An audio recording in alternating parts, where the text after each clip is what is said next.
پیارے بچوں، یہ کہانی ہے برسوں پہلے کے ایک راج کی، جہاں راجا اور رانی کی دو راجکماریاں تھیں۔ بڑی راجکماری ایلسا اور چھوٹی اینا۔ دونوں بہنوں کے بیچ بہت پیار تھا۔ اور بچوں، آپ کو پتا ہے، بڑی راجکماری ایلسا کے پاس ایک انوکھی جادوئی شکتی تھی۔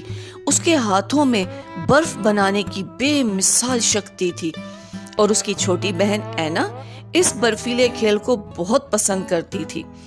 جب رات کو سب سو جاتے تو چھوٹی بہن اینا چپکے اپنی بڑی بہن ایلسا کے پاس آتی، اس کو جگاتی، شرارتیں کرتی اور ضد کرتی کہ محل کے بڑے گنبد میں برفیلا کھیل کھیلے۔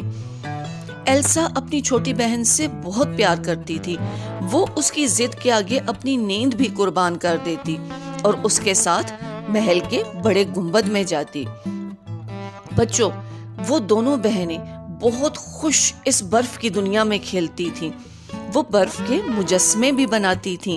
ان کا من پسند برف کا مجسمہ تھا اولا، مانو وہ ان کا تیسرا دوست تھا اس کھیل میں۔ وہ اکثر رات کو اسی طرح چھپ کر کھیلتی تھیں۔ ایک رات دونوں بہنیں برف کی اپنی دنیا میں کھیل رہی تھیں۔ اسی بیچ اینا برف پر پھسلنے لگی۔ اسے پھسلنے کا بہت مزہ آیا۔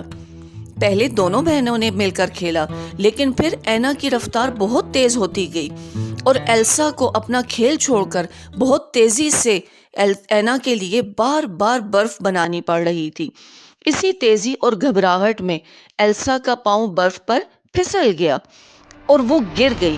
گرتے ہوئے جو جادو کی لہر اس نے اپنے ہاتھ سے برف بنانے کے لیے بھیجی تھی، وہ دوسری طرف گرتی ہوئی چھوٹی راجکماری اینا کے سر سے ٹکرا گئی اور وہ بے ہوش ہو گئی۔ ایلسا اپنی بہن کی حالت دیکھ کر غم سے نڈھال تھی۔ وہ چلا چلا کر خادموں کو بلا رہی تھی۔ مہارانی اور مہاراجا دونوں اپنی راجکماریوں کو لے کر بہت تیزی سے گھوڑوں پر کہیں چلے گئے، اور وہ جاتے ہوئے ساتھ کسی بھی ملازم کو، کسی بھی خادم کو نہیں لے کر گئے۔ اب وہ کہاں گئے تھے، یہ ہم سنائیں گے اسی کہانی کے پارٹ 2 میں۔ تو سنتے رہیے گا کہ وہ اپنی بیٹیوں کو لے کر آخر کہاں گئے تھے۔